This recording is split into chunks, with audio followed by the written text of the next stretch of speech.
crunch time with Ryan Kordziel. It's crunch time.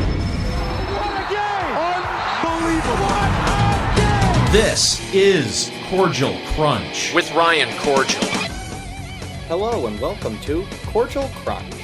The 1998 Yankees faced their true test when they faced off against the National League champion San Diego Padres in the World Series. The Yankees struck first in the second inning of Game 1 when Chili Davis singled, Tino Martinez and Jorge Posada walked, and then Ricky Ledee sent a double to right field to give the Yankees a quick 2-0 lead. But starter David Wells gave that up almost immediately when the Padres scored 2 runs on a homer from Greg Vaughn. Right center field, well hit, back at the track, at the wall. This game is tied. Greg Vaughn goes deep into right center field, gets his second postseason home run of this year, and ties the Yankees at 2 here in the third. In the 5th inning, the Padres flexed their home run power again. After Wells retired the first 2 batters, Quilvio Veras singled, and then Tony Gwynn and Greg Vaughn went back-to-back with 2 home runs, and suddenly the Yankees were losing 5-2. Ripped down the right field line at the track, at the wall, gone! Off the facing at the bottom of the upper deck, and Tony Gwynn goes deep with his first postseason home run to put San Diego out in front 4-2. He's got a lot of size. Now Vaughn down the left field line. If it's fair, it's gone. It is a fair ball back-to-back, and it's all of a sudden a 5-2 San Diego lead here in Game 1. Joe Torre decided to stick with David Wells despite his struggles, which paid off when he tossed 2 consecutive 1-2-3 innings. In the 7th, the Yankees hit the Padres hard and never looked back. After retiring Scott Brocious, Jorge Posada singled and Ricky Ledee walked. After the Padres pulled starter Kevin Brown, Chuck Knobloch hit a 3-run home run, and the Yankees tied the game at 5. 2-0 to Knobloch. Down the left field line, Vaughn in the corner, at the wall, gone! It's a 5-5 game in the 7th. Jeter followed with a single, and Paul O'Neill flew out, but a wild pitch moved Jeter to second, and the Padres intentionally walked Bernie Williams, which backfired when Chili Davis walked to load the bases for the struggling Tino Martinez. Martinez was hitting just 77 in the World Series for his career. He worked a full count, including a controversial 2-2 pitch that many thought was a strike. Martinez came up looking for his own shot at redemption. He's so tough on himself.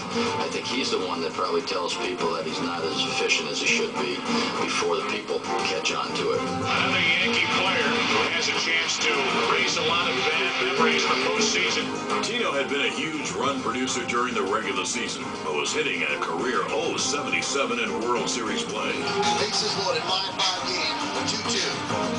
Just inside. The 2-2 pitch I thought was down, and I've looked at it a few times on the video, and you can tell the catcher caught the ball down and brought it up real fast. It was a ball down and a great call by the umpire, I thought. Just missing to run the count. On the 3-2, Martinez launched a grand slam into the upper deck in right field, and the Yankees capped off a 7-run 7th inning to take a 9-5 lead. 3-2, I knew he had to throw a strike again because he didn't want to walk the go-ahead run in, and I got a good fastball, bit in a little bit, and put a good swing on it. Swung on it, don't be great. There it goes. That ball is gone. A grand slam into the upper deck for Tino Martinez, and the Yankees lead 9-5.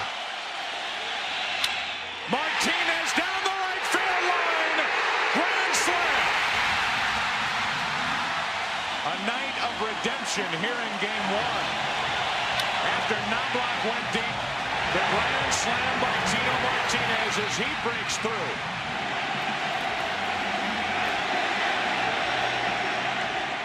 Looking to hold on to their newfound lead, Joe Torre pulled Wells in favor of reliable righty Jeff Nelson, who gave up a single and a walk while getting just 1 out.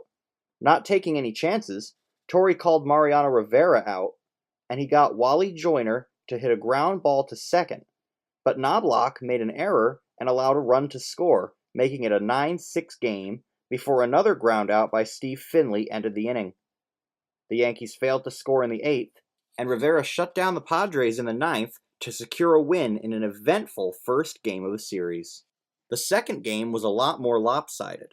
With Orlando Hernandez on the mound, the Yankees jumped to an early lead in the first inning. Chuck Knobloch walked and stole second base, and Jeter grounded out. Paul O'Neill reached on an error and a run scored, and Bernie Williams grounded out to move O'Neill up before Chili Davis singled to score O'Neill. After singles by Martinez and Brocious, the Yankees had a 3-0 lead at the end of the first inning. The Padres looked feeble as they managed just a line drive single in the top of the second, and the Yankees came out strong in the bottom of the inning when Ricky Leday and Knobloch singled.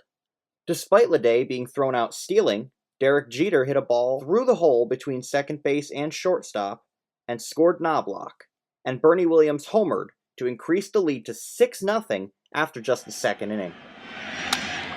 Into right center field, well hit at the track, at the wall, goodbye! 2-run homer, Bernie Williams, and it's 6-0 Yankees in the second. Hernandez set the Padres down 1-2-3 in the third, and the Yankees led off with singles from Martinez and Brocious before Jorge Posada hit into a double play.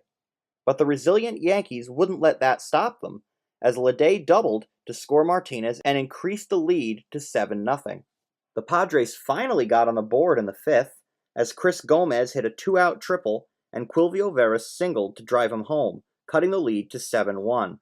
But in the fifth, the Yankees got a single from Brocious and a 2-run home run from Posada and took a 9-1 lead. Posada into deep right center field, track wall, another home run, and it's 9-1 New York. The offensive explosion quieted down after this, and the next two innings were scoreless.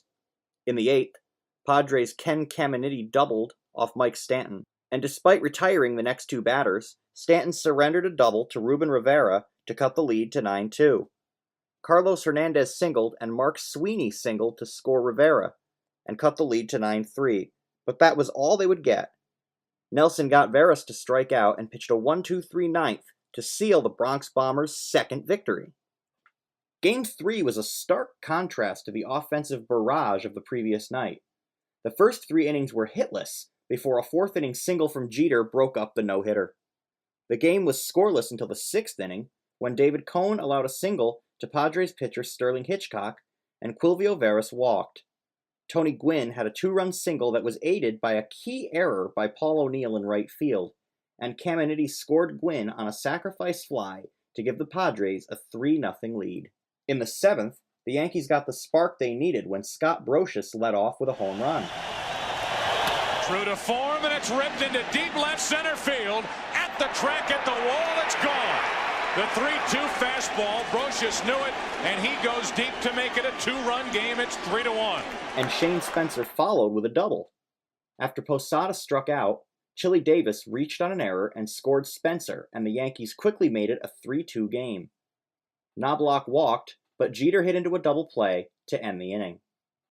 Yankee relievers Graham Lloyd and Ramiro Mendoza pitched a 1-2-3 seventh, and Paul O'Neill walked to start the 8th. The Padres tried desperately to keep it a 1-run game and sent out their closer, Trevor Hoffman. Hoffman got Bernie Williams to fly out, but walked Tino Martinez before giving up a 3-run home run to Scott Brocious. Now the 2-2 to Brocious. Into center field, well hit. Finley back at the track. 3-run home run for Scott Brocious. And just like that, the Yankees take a 5-3 8th-inning lead. In the 8th, the Yankees gave up a double to Veras before sending Mariano Rivera out to the mound, setting up a duel of the greatest 2 closers of the generation. Rivera gave up a single to Tony Gwynn, and Greg Vaughn hit a sacrifice fly to score another run and make it a 5-4 game, but Rivera got Caminiti to strike out and end the inning. Hoffman set the Yankees down 1-2-3 in the 9th, but the Padres managed just 2 singles off Rivera in the 9th, as the Yankees closed out Game 3, needing just one more win to complete a rare World Series sweep.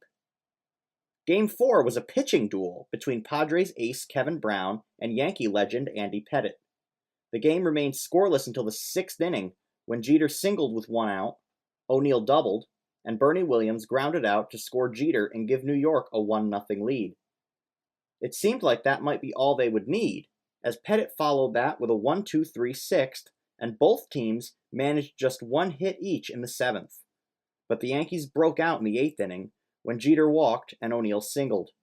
Bernie Williams moved them up with a ground out, and Martinez was intentionally walked.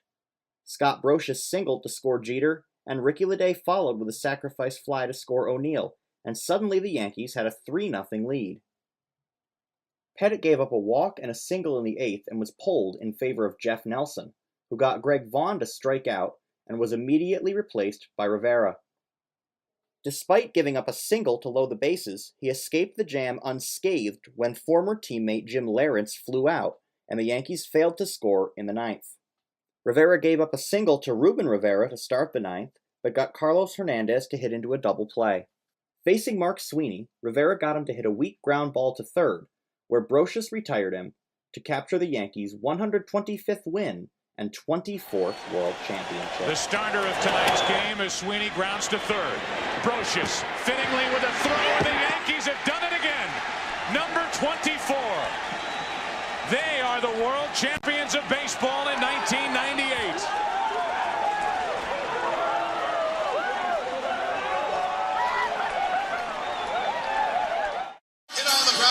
Brocious fields, rolls across, end time, ball game over, World Series over, Yankees win, no! Yankees win! In our lifetime, we will probably never see this again. 125 wins, unheard of. The 1998 New York Yankees are regarded as one of the greatest teams in baseball history, and some say they are the greatest team ever. Yankees third baseman Scott Brocious was named World Series MVP, and Joe Torre was named Manager of the Year for guiding his team to their unparalleled 125-50 record. Yankees manager Joe Torre and outfielder Tim Raines were both inducted into the Baseball Hall of Fame, as well as Padres outfielder Tony Gwynn and closer Trevor Hoffman, with several more players nearing induction in the coming years. The Yankees, with the core of their dynasty intact, would find themselves in the World Series again the following year. That'll wrap up this episode of Kordziel Krunch. Join me next week when I take a look at another iconic moment in sports history. For Kordziel Krunch, I'm Ryan Kordziel. Thanks for listening. Kordziel Krunch. With Ryan Kordziel. Ryan Kordziel. Crunch time.